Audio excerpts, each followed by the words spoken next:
La Cour constitutionnelle a autorisé la mise en accusation du ministre de la Justice, M. Constant Moutamba, accusé par le procureur général Firmin Vondé d'avoir détourné 19 millions de dollars prévus pour la construction du prison à Kisangani.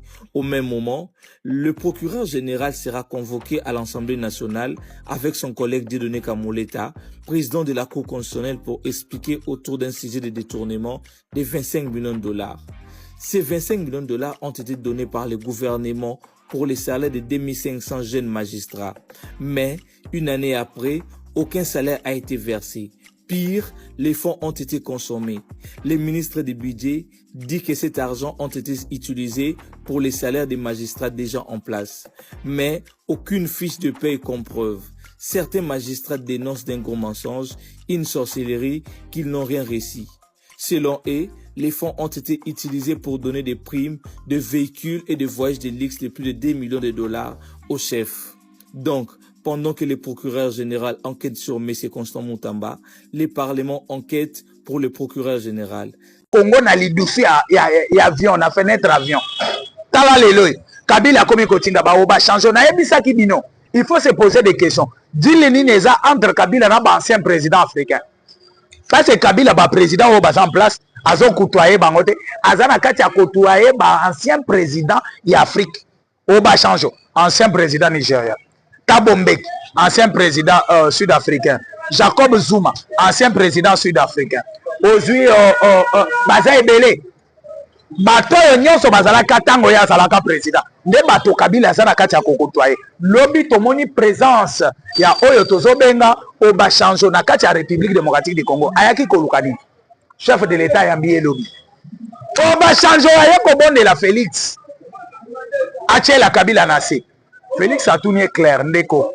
Nga nazana e problème ni. Ngai. Nazana dossier na Kabila na justice te. Ngai. Na bengana ki Kabila na Congo te. Kabila était le seul président à l'ongwe na pouvoir. Bapese plus de 10 bataillons bazo sécuriser un individu. Même yemoko tu sais que dasana na sécurité wana te.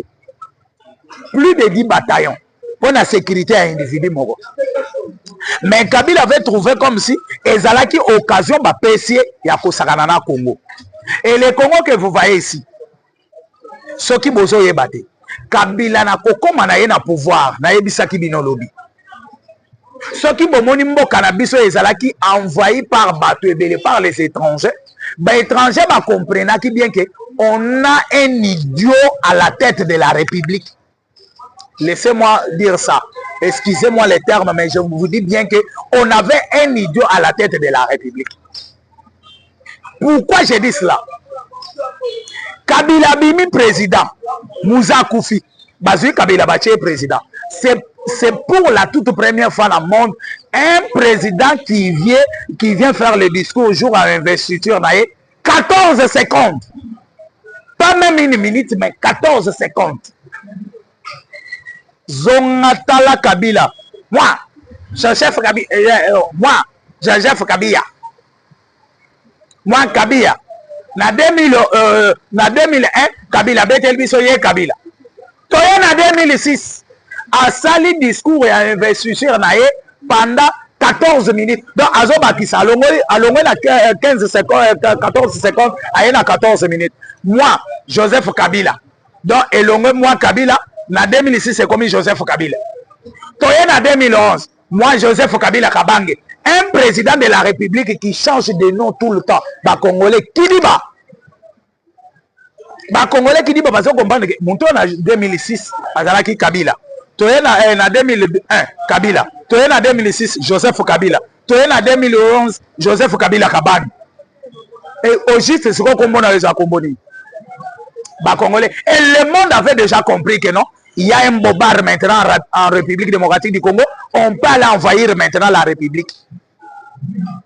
Baye Batondi, Baendo Pakistanais, Soko Tali, Zonga la logique des choses. Ota la économie ya Congo, et ça na maboko ya Baendo Pakistanais. No moni basindi économie ya mboka na biso Riozo le la Thomson ekita. Riozo le la dollar ekita. E ko kita ndenge nini économie ya République et ça na maboko ya Baendo Pakistanais. Kabila pesi ba endo Pakistanais faveur ya makasi koleka ba Congolais ba na mboka. koleka ba kolomboka ba indo pakistanais basi ba avantage nyonso nécessaire. Et tous ces avantages là bazali konyokola nango ba congolais. Ozomona mutu azo travailler pa ba libanais ba futaka 200 000 mais avant na kingasani ya suka transport chaque jour c'est 15 000 francs fa 20 jours déjà ça na combien?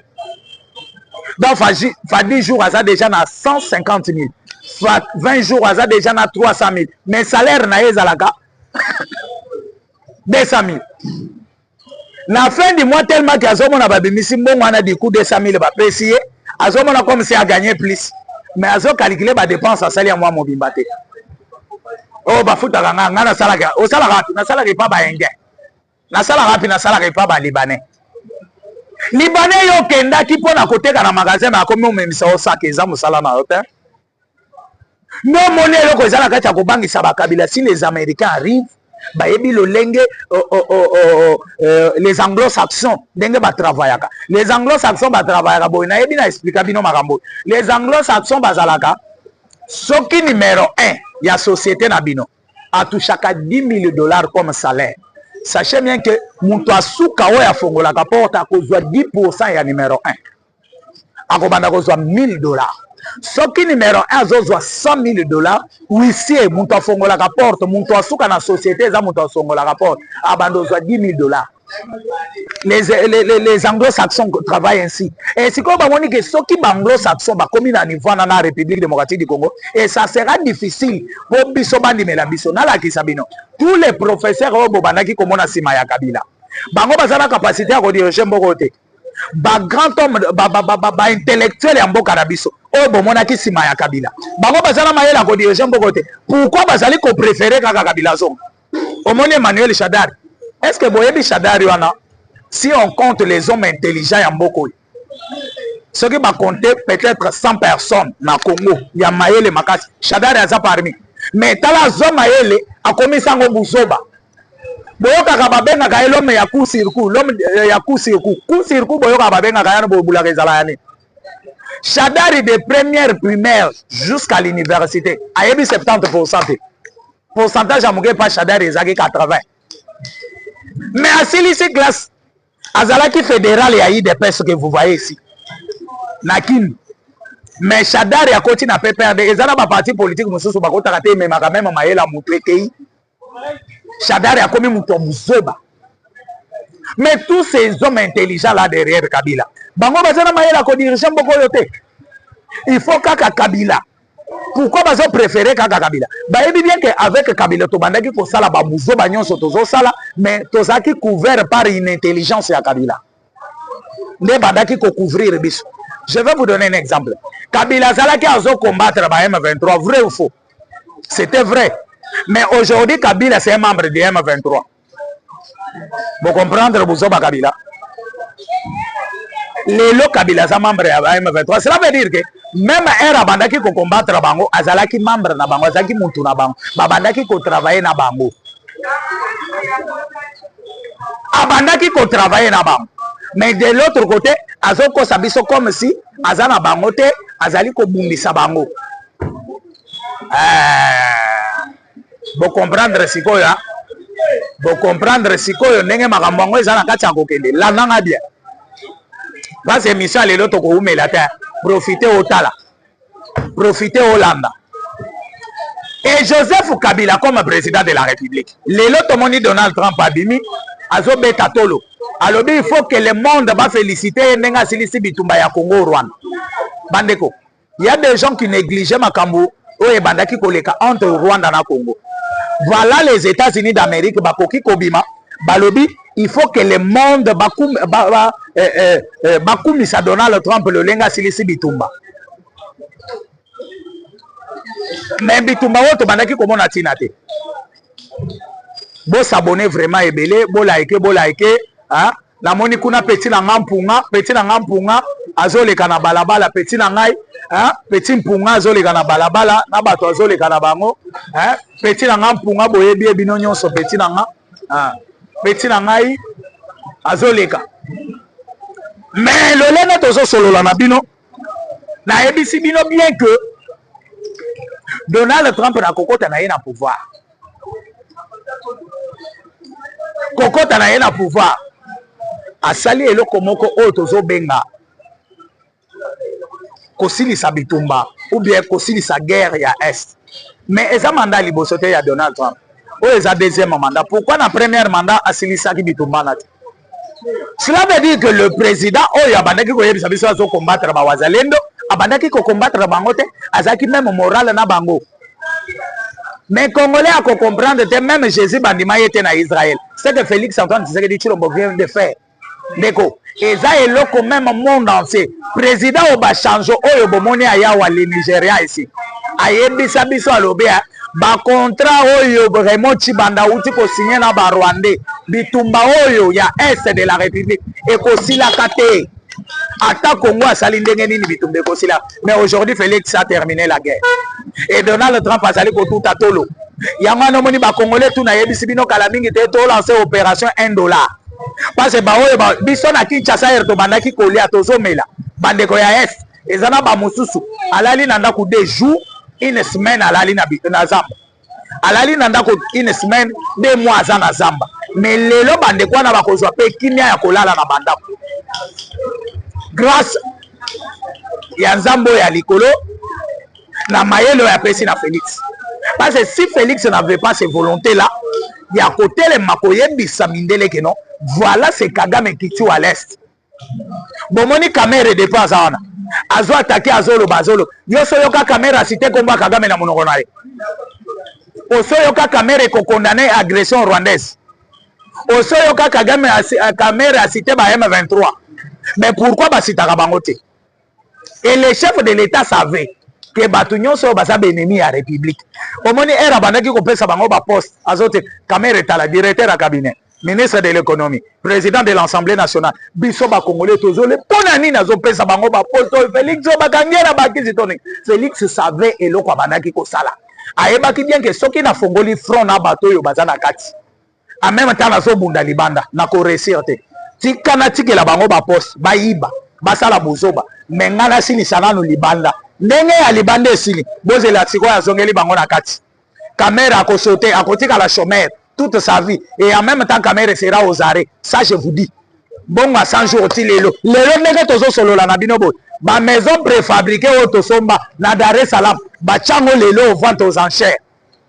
Lelo bazote ka tous les 50 conteneurs. Il y a ba maison préfabriquée na Dar es Salaam. Et sali 4 ans et vandika kawana. Tokenda ka ko dédouaner ngote, mais bon il y a dédouanement et kenda wa. Caméra.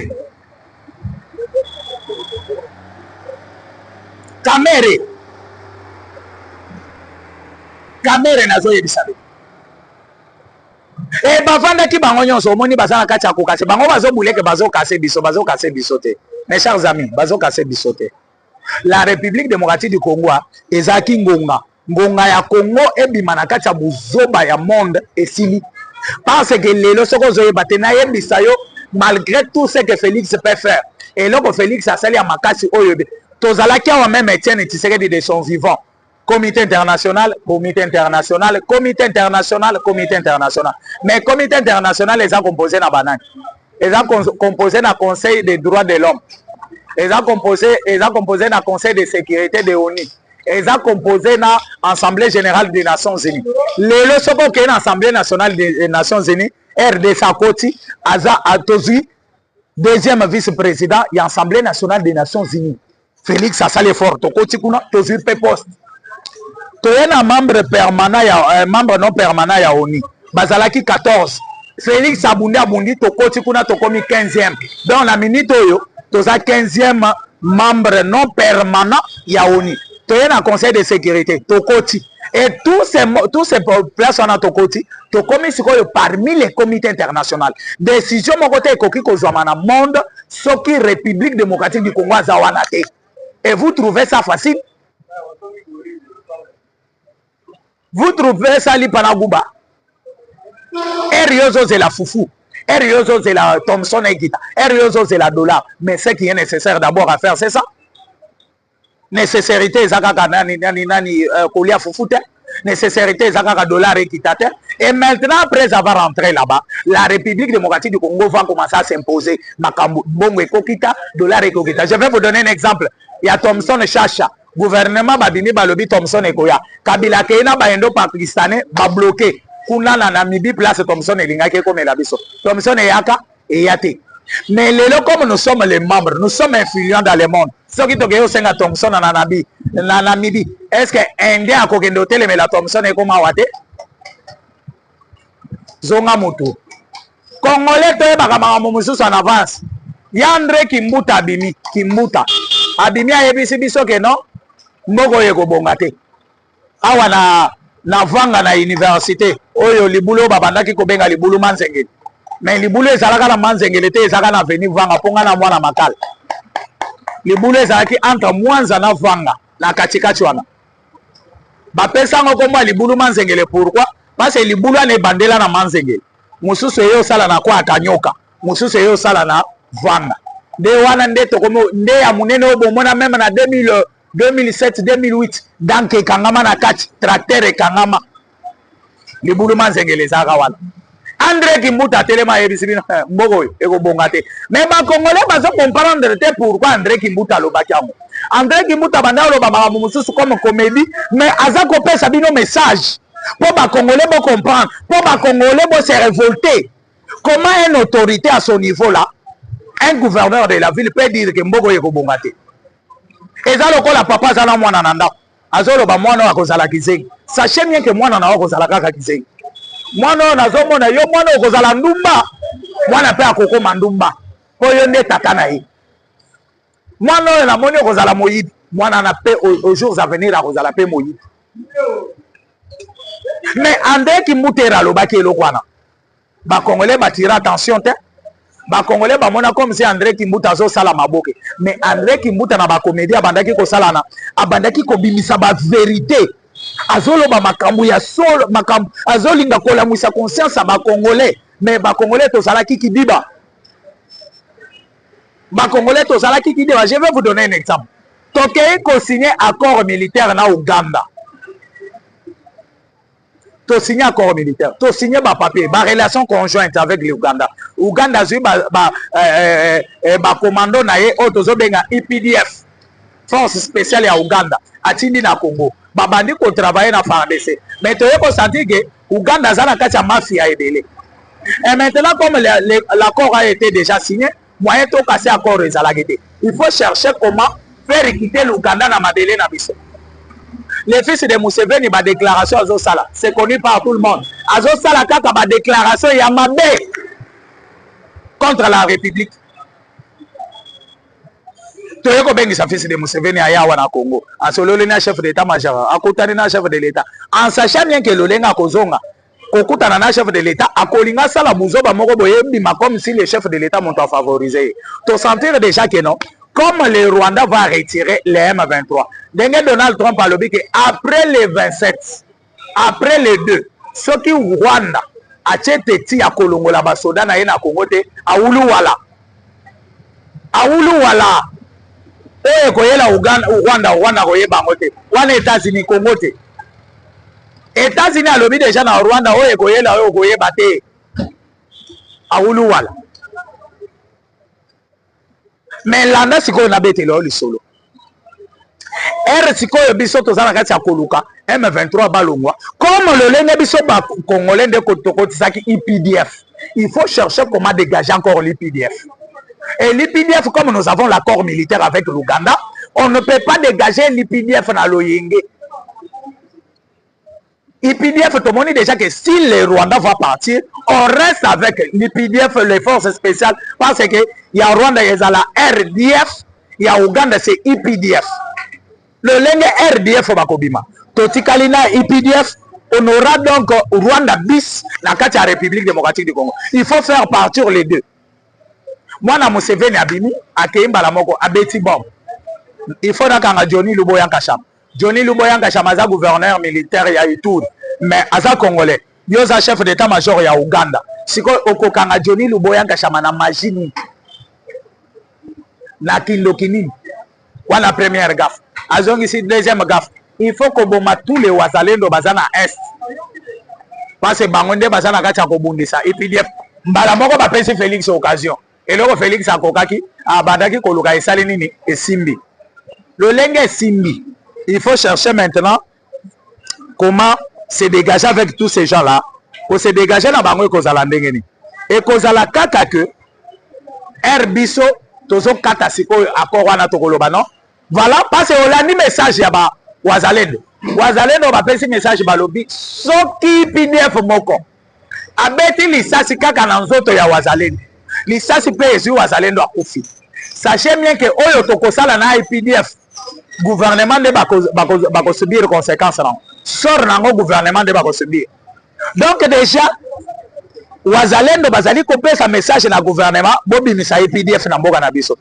Déjà Félix Antoine Tshisekedi Tshilombo adembeli wana akozongela bango moni conflit ndenge koti bino na ba wazalendo boza obligé kaka ya kokende il faut to casser to kata contrat ngana bino donc to kati bobima kaka po to garder kaka ba bonne relation au lieu baya ko boma ba soda ya Uganda na mboka na ngai bima non Félix abomisa ba soda ya Uganda. On comprendre Jean ndenge soke yo siko vandi Félix azo sala nini yo zozela nzela ozozela fufu ozela Thompson okozwa fufu okozwa nzela okozwa Thompson mais bomoto na yo